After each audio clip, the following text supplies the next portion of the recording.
सर्दी इतनी ज़्यादा है, काम करने की इच्छा नहीं होती है और धूप नहीं निकल रही है 7-8 दिन से। सिर्फ सूरज भगवान दिखाई देते हैं, पर धूप जिसको कहते हैं कपड़े सूख जाए, वो चीज़ नहीं है। तो इस वजह से आप देख सकते हैं सर दर्द की वजह से कितना भारी टोपा लगाया हुआ है मैंने। इतनी बड़ी कैप है, उसको फ़ोल्ड करके मैंने लगा रखा है। तो अब मैं जा रही हूँ प्रेस करने के लिए। तो देखिए प्रेस लगी हुई है और ये आप कपड़े देख सकते हैं।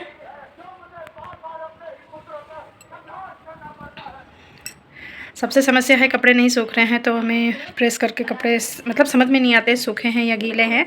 तो यहाँ पर मैं प्रेस करके रख रही हूँ, क्योंकि वैसे तो सब सूख गए हैं, पर छूने से ऐसे समझ में आता है जैसे पानी भरा हुआ है। तो प्रेस करके मैं अंदर कर दूँगी, जो प्रेस वाले हैं उनको भी और जो नहीं है। ये देखिए बेडशीट बिछा रखी है मैंने, ये इस तरह। और इस पर भी मैं प्रेस कर दूँगी, क्योंकि कल धोई थी, बहुत ज़्यादा गीली गीली सी लग रही है। गीली नहीं है, सीली सी लग रही है। तो इसी को बिछाकर इसके ऊपर प्रेस कर दूँगी, तो ये अच्छे से सूख जाएगी। तो कम से कम रख लूँगी, और अगर धूप निकली तो फिर इन कपड़ों को डाल दूँगी, वरना तो इसी तरह पहने जाएंगे। करीब 1 जनवरी से पहले से यहाँ पर धूप नहीं निकल रही है। वो ये हल्की सी सूर्य भगवान बस झाँक लेते हैं और चले जाते हैं। सर्दी के मारे बुरा हाल है, और जुकाम का ये हाल है कि पूछिए मत, जाता ही नहीं है। आँखों में बहुत ज़्यादा गरम गरम बना रहता है। और अभी मुझे खाना भी बनाना है, तो पहले मैं प्रेस कर। और देखिए गाइस कितने कपड़े फैले हुए हैं। ये सब कपड़े हवा में सूखे हुए हैं, क्योंकि 3-4 दिन लगातार धूप नहीं निकली है, तो कपड़े तो धुलने ही हैं। और ये बच्चों की ड्रेस वगैरह भी होती है, तो उनको कैसे सुखाए। तो यहाँ पर मैं प्रेस करके कपड़ों को सुखा रही हूँ। देखिए आप लोग देख सकते हैं कि जो सीला सीला है वो इतना भाप बन के निकल रहा है। अब जब इतने इतने दिन धूप नहीं निकलेगी तो मजबूरी है फिर इसी तरह कपड़े सुखाने पड़ेंगे। अब बच्चों की ड्रेस वगैरह होती है या हस्बैंड को ऑफिस जाना है, तो मजबूरी है फिर इसी तरह कपड़े सुखा के रखें। धूप निकलती रहे, ठंड तो चाहे जितनी हो कोई फ़र्क नहीं पड़ता है, बस धूप निकलनी ज़रूरी है। धूप निकल जाए तो सब हाथ पैर भी सही हो जाते हैं और कपड़े वगैरह भी सूख जाते हैं।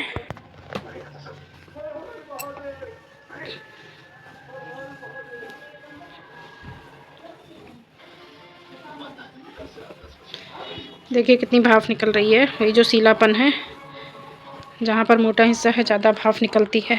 और गर्मी में या नॉर्मल दिनों में आप प्रेस करिए तो ये सब नहीं होता है। अब यह है कि बस हवा में तो पानी तो सूख जाता है, पर कपड़े अच्छे से नहीं सूखते हैं। वही इसी तरह सुखाए जा रहे हैं कपड़े।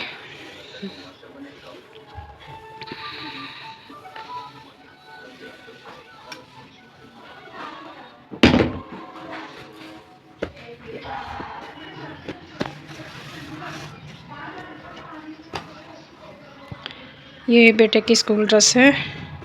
और यहाँ सर्दी का ये आलम है, कई कई दिन धूप नहीं निकली कि जिन कपड़ों में कभी प्रेस नहीं करनी पड़ती है, उन कपड़ों को भी मैं प्रेस करके सुखा रही हूँ। तो आप लोग हंसिएगा मत, क्योंकि ये सबसे ज़्यादा ज़रूरी कपड़े होते हैं, और इनको अगर प्रेस नहीं किया तो ये गीले बने रहेंगे। जबकि 3-4 जोड़ी निकले हैं, पर अगर 3-4 दिन 4-5 दिन हो गए हैं धूप नहीं निकले हुए, तो इस वजह से मजबूरी है कि इस तरह के कपड़ों को भी प्रेस करना पड़ता है। तो यहाँ पर देखिए मैं पिलो कवर है, अंडरवियर है और बाकी बेडशीट वगैरह है, ये सब कपड़े प्रेस करके सुखा रही हूँ। प्रेस करके थोड़ा सा रख दूँगी ना, तो इनकी जो नमी है वो हट जाएगी। ये बस मजबूरी वाला काम है। और ये वीडियो मेरा 3-4 दिन पुराना है, क्योंकि उस टाइम धूप नहीं निकल रही थी। अब भी यही हाल है। तो यहाँ पर सभी कपड़ों में जो इनका मोटा हिस्सा होता है उनको प्रेस कर करके आप देख सकते हैं कि जो इनमें नमी है, पानी जैसा भरा है हल्का हल्का, तो वो कैसे भाप बनकर निकल रहा है। तो सर्दी ने ये आलम कर दिया है कि जो चीज़ नहीं करना चाहते हैं वो भी हमको करनी पड़ रही है। आप लोगों ने कभी ऐसा नहीं सुना होगा कि छोटे कपड़ों को हम लोगों ने इसमें प्रेस करके सुखाया है, पर मजबूरी ऐसी है कि 3-4 जोड़ी निकलने के बावजूद भी मतलब क्योंकि डेली नहाना पड़ता है, इस वजह से अब जेंट्स हैं डेली नहाना है। और कपड़े अगर मोटे कपड़े हैं नहीं सूखते हैं, या मोटी जगह जो होती है जहाँ पर 2-3 फोल्ड होते हैं, तो ऐसे ऐसे कपड़े को फिर प्रेस करके और थोड़ा सा हवा में डाल दो, तब इसी तरह हम यूज़ कर रहे हैं।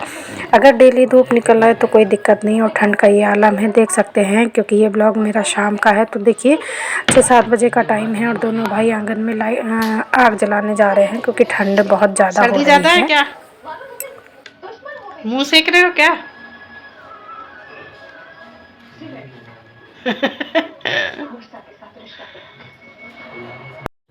और यहाँ पर देखिए कपड़े, प्रेस वाले कपड़े अगर मैं कहूँ तो बस एक ही दो थे, पर यहाँ पर जो जितने भी सीले कपड़े थे, जैकेट वगैरह थी, ये सब हवा में सूखी थी क्योंकि 2-3 दिन से धूप नहीं निकल रही थी। तो कुछ जैकेटों में जैसे अंदर ये चिकना कपड़ा लगा होता है ना, तो इसमें बहुत डर के मैंने प्रेस की थी क्योंकि अंदर से ये सीली सीली थी। और अगर मतलब इनको हम इस तरह नहीं सुखाएंगे ना तो काफ़ी सारे कपड़े ढेर लग गए हैं। 2-3 अगर 3-3 4-4 दिन में एक जोड़ी सूखेगा तो 3-4 दिन बाद दूसरा तैयार हो जाता है। तो यहाँ पर मैं प्रेस करके, क्योंकि इनका पानी पूरा निकल गया है और मतलब इतनी ज़्यादा दिक्कत होती है। अगर ठंड चाहे जितनी हो कोई बात नहीं, चलता है, सर्दी का मौसम है चलेगी, पर उसके साथ ही साथ अगर अच्छी सी धूप निकल रहा है ना, जैसे कि पहाड़ों में होता है कि ठंड चाहे जितनी ज़्यादा हो और धूप निकल आती है तो काम चलता रहता है। और मैदानी एरियो में ना बहुत ज़्यादा ठंडक होती है, गलन बहुत ज़्यादा हो जाती है। तो इस तरह कपड़े, सबसे ज़्यादा कपड़े सुखाने में दिक्कत होती है। और सारे कपड़े प्रेस करके मैंने फ़िलहाल तो कुछ फ़ोल्ड करके रख दिए हैं और कुछ फैला दिए हैं अभी बेड पे। और वापस जाऊंगी तो थोड़ा सा उनको मतलब हवा लग जाएगी तब तक, और उनको फ़ोल्ड करके रख दूंगी। और यहाँ पर अब डिनर का टाइम है तो यहाँ पर मैं अंडे बनाने जा रही हूँ। तो आप देख सकते हैं 4 अंडे बनाऊंगी, 2 बेटा खाएगा और 2 हस्बैंड खाएंगे। वैसे मेरे बेटे को अंडे की सब्ज़ी नहीं पसंद आती है, तो बाकी वो आमलेट बना के या ऐसे उबाल के खा लेता है, बट उसको सब्ज़ी नहीं अच्छी लगती है। पर फिर 2 अंडे की सब्ज़ी बनाने में आलस आता है, तो उसके उबले हुए वो अलग से खा लेता है और फिर सब्ज़ी में निकाल के खा लेगा। ग्रेवी उसको बिल्कुल भी पसंद नहीं आती है। और मैं अंडे वगैरह नहीं खाती हूँ, मैं सिर्फ बना देती हूँ। मेरे यहाँ सभी लोग अंडा खाते हैं, मतलब जेंट्स सारे ही अंडा खाते हैं, बच्चे नहीं खाते हैं। मतलब जो हस्बैंड हैं, उनके भाई हैं और पापा जी हैं, ये लोग खाते हैं। बाकी बच्चों ने छोड़ ही दिया है, 2 बच्चों ने छोड़ दिया है अंडा सब चीज़। मेरा बेटा बस कभी कभी खा लेता है, हमेशा उसको नहीं पसंद आता। अगर उनके पापा ना लाए ना तो वो कभी भी मतलब अंडा नहीं खाएगा। ऐसे बॉयल्ड अंडा बाहर खा सकता है पर सब्ज़ी नहीं पसंद करता है। पर उनके पापा को सर्दी में चाहिए, तो इस वजह से मुझे बनाना पड़ता है। और यहाँ पर मैंने जब मसाला पीसा है तो अपने लिए चटनी बना ली है, तो मैं अपना पराठा चटनी खा लूँगी। और वैसे सुबह की सब्ज़ी भी रखी हुई है। और कहते हैं कि मतलब मुझे जैसे बहुत जल्दी सर्दी लग जाती है कि तुम भी खाया करो, अंडे में क्या चीज़ है। पर जब जो चीज़ हम नहीं खाते हैं, हमारा मन नहीं करता है इसको खाने का, तो जिस चीज़ को, मेरा मानना है कि जो चीज़ हमें नहीं पसंद होती है वो काम हमें बिल्कुल नहीं करना चाहिए। मन मार के कोई भी काम किया गया है तो वो सही नहीं होता है।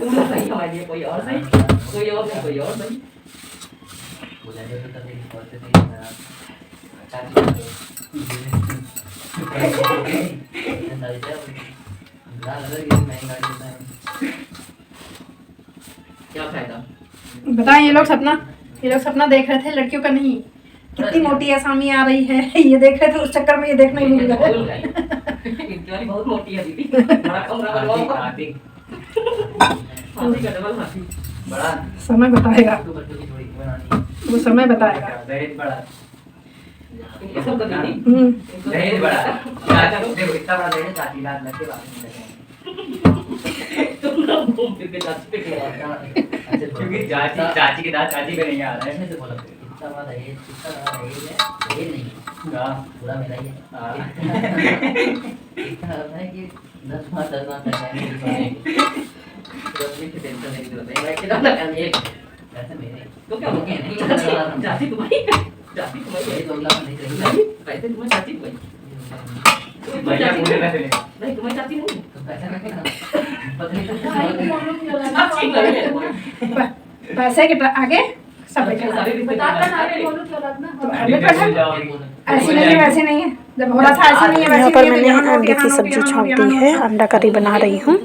और उसके बाद जब मैं किचन में आती हूँ ना तो फिर मैं अंदर बाहर नहीं करती हूँ, लग के मैं खाना ही बनाती हूँ। कभी टाइम की बात अलग है कि हाँ कोई ज़रूरी काम है तो मैं किचन से बाहर निकल जाऊँ, क्योंकि अब देखिए एक साइड में अंडा बन रहा है और दूसरी साइड में मैं आटा मार रही हूँ और बाहर आंगन में आग जल रही है। हस्बैंड जी भी आ चुके। अभी तक जाती थी, कोई बात है, काम बताई आ गई है, 4 बातें बताई सुनाई वो उनका पर्सनल मैटर है, उसमें कुछ नहीं बोलेंगे। पर देखो अगर एक बार पैसा लगाया है तो वो तो देखो भाई, 1000 2000 150 200 की बात हो, कोई बात नहीं। जब जितना पैसा हजारों में हम लगाते हैं तो एक बार देख लो आके, आ जाओ देख लो, आ जाओ किचन के अंदर आ जाओ।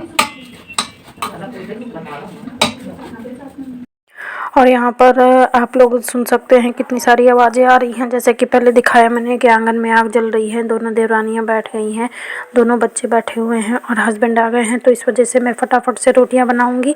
मैं जब भी शाम का खाना बनाती हूँ ना, तो एक गैस में सब्ज़ी चढ़ी रहती है मेरी और एक गैस में मैं रोटियाँ बनाती हूँ। तो सब्ज़ी रोटी सभी गरम गरम है, खासकर सर्दी के मौसम में तो ये बहुत ज़रूरी है मेरे लिए, क्योंकि मुझे बार बार खाना गर्म करना पसंद नहीं आता है, फिर उसका टेस्ट भी ख़राब हो जाता है। तो इस वजह से वो लोग सब लोग आग ताप रहे हैं और मैं किचन से बात भी करती जा रही हूँ। तो यहाँ पर जब तक अंडा बनेगा मेरा, तब तक आटा मार के मैं रोटियाँ सेक दूँगी, तो हस्बैंड खाते रहेंगे। गरम गरम जब हम बनाते हैं ना, तो रोटियाँ बर्बाद भी नहीं होती हैं।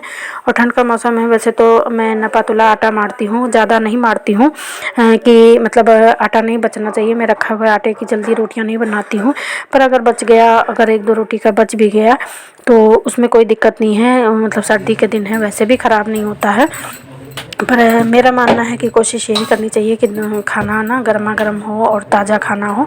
तो इस वजह से मैं बिल्कुल नपा हुआ, अगर 2 आदमी का, 4 आदमी का जैसे भी बनाना है, तो मैं कोशिश करती हूँ कि मेरी रोटी सब्ज़ी कुछ भी बचे ना, क्योंकि अब चूल्हा तो जलाना नहीं है, गैस पे ही बनाना है। तो फटाफट से दोनों टाइम जब हम ताज़ा बनाएंगे तो फिर बासी रख के क्या करना है। हाँ, अगर 1-2 रोटी का आटा बचता है तो मैं आटा रखने से अच्छा है कि मैं रोटियां बनाना ज़्यादा पसंद करती हूँ, क्योंकि कहते हैं रोटियां बासी होती हैं तो फ़ायदा करती हैं।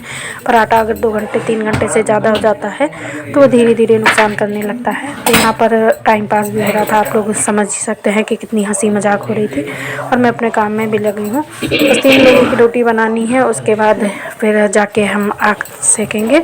और ठंड इतनी ज़्यादा है कि जैसे कि मैंने पहले भी बताया कि 3-4 दिनों से धूप नहीं निकली थी, तो सारा काम बहुत ज़्यादा, मतलब आंगन में आप देख सकते हैं कि कपड़े उपड़े सब फैले हैं और रूम में भी काफ़ी कपड़े फैले हैं। अभी यहाँ खाना बनाकर जब मैं जाऊँगी तो उसके बाद मैं जो रूम में कपड़े रखाई हूँ उनको रखूँगी। उसके बाद बर्तन और किचन वगैरह मैं सब रात में ही साफ़ कर लेती हूँ, मुझे चाहेंगे रात के 11 बजे, पर मैं कभी भी बिना बर्तन धोए और बिना किचन साफ़ किए कभी भी नहीं लेटती हूँ। मैं सर्दी गर्मी बरसात मेरा यही नियम है, रात में मैं पूरा किचन और बर्तन वगैरह सब क्लीन करके लेटती हूँ।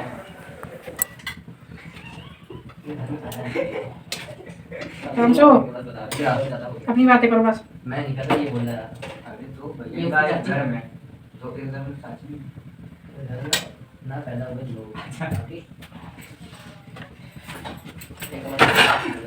हम लोग ना हम को लेंगे, ये लोग ना तो नाम से मुझेंगे पता नहीं, तो हम मुंह से जीतेंगे तो फिर बात नहीं है। आप लोग जूस पियोगे, हम लोग वीआईपी बन जाएंगे। है ना मम्मी वाला तब के लोग इतना बड़ा बड़ा देंगे। ओ ये क्वेश्चन क्या काम है, इसने फेंका क्या चीज पक्का इन्होंने फेंका ये जल्दी। और यहाँ पर मेरा खाना बनकर तैयार है। तो यहाँ पर मैंने हस्बैंड जी का खाना लगा दिया है और बेटे को बुला रही हूँ कि गर्मा गर्म दे दो, तो वो कह रहा है मैं आपके पास से नहीं हटूँगा, आप ही ले जाओ और खिला दो उनको। तो अब मैं रोटियाँ निकाल लूँ, उसके बाद मैं लेके जा रही हूँ हस्बैंड जी के पास खाने के लिए, क्योंकि वो रूम को बंद किए बैठे हैं, क्योंकि बहुएं बाहर बैठी हैं तो वो इसलिए अंदर हैं और वो पहले आग ताप चुके हैं।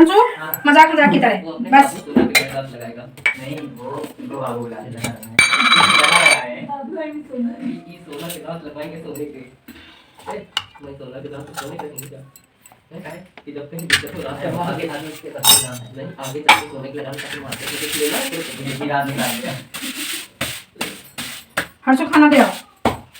आप देखिए, हैं आप देखिए हम दे क्या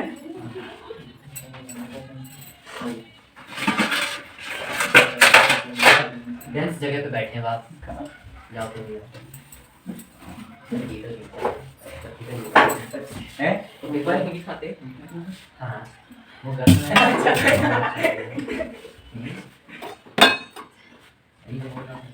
मेरा इंटरव्यू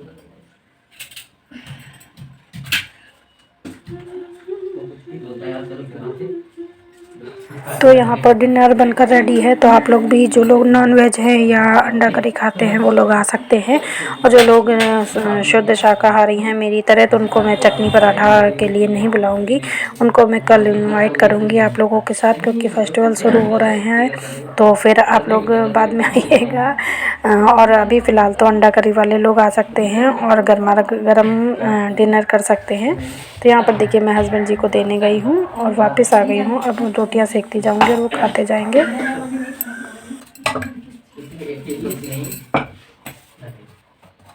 इसलिए जीवन में एक गलती नहीं करते ज़्यादा कम तो नहीं किया हमने कभी और यहाँ पर मैं कभी भी अंडा अगर बनाती हूँ ना तो मैं रात के टाइम पे ही बनाती हूँ, क्योंकि जो चीज़ हम खाते नहीं ना तो थोड़ा सा बनाने में अजीब सा लगता है, जो चीज़ पसंद नहीं होती है। और यहाँ पर मैंने अंडा बनाया है। उसके बाद खाने वाने से मुझे दिक्कत नहीं है, जो लोग खाते हैं ऐसी बात नहीं है कि कोई खाता नहीं है, पर जैसे मैं नहीं खाती हूँ तो मुझे थोड़ा सा अजीब लगता है। तो मैं खाना बनाने के बाद पूरा किचन साफ़ करती हूँ। किचन और जितना भी आइटम है, बर्तन है, सब इसीलिए वैसे भी मैं करती हूँ, मतलब ये तो मेरा नियम है कि मैं रात में ही सब बर्तन किचन वगैरह साफ़ कर लेती हूँ। पर मॉर्निंग टाइम में अंडा कभी नहीं बनाती हूँ, क्योंकि फिर साफ़ सफाई दुगना करनी पड़ती है। तो सफाई की वजह से ही मैं हमेशा रात में ही अंडा बनाती हूँ। कभी मॉर्निंग में कहते भी हैं तो भी नहीं मैं बनाती हूँ। और यहाँ पर देखिए मेरी रोटियाँ भी बन गई हैं, सब कुछ हो गया है, दूध गर्म हो रहा है। तो यहाँ पर जो दूध पिया जाएगा वही गर्म हो रहा है। और आइए अब बर्तन वर्तन धुल के आ गई हूँ, तो चलते हैं आग तापने के लिए। आप लोग भी आ जाइए, सर्दी बहुत ज़्यादा है। आज का मेरा ब्लॉग आप लोगों को कैसा लगा? अच्छा लगे तो लाइक शेयर एंड सब्सक्राइब ज़रूर कीजिएगा। अब कल फिर मिलेंगे खिचड़ी ब्लॉग के साथ, तब तक के लिए बाय बाय, टेक केयर, खुश रहें, मस्त रहें और बस सर्दी से बचे रहें, स्वस्थ रहें सभी लोग। और यहाँ पर देखिए आग कितनी अच्छी लग रही है। यहाँ पर जब हम आग सेकने बैठ जाते हैं ना तो फिर मन नहीं करता है कि यहाँ से हम हटें। और देखिए मैं सब काम करके आ गई हूँ। तो जब पानी का सारा काम कर लेते हैं ना तो फिर हाथ वगैरह सेक लो, और आग की बात ही अलग रहती है। मुझे ब्लोअर वगैरह बिल्कुल पसंद नहीं।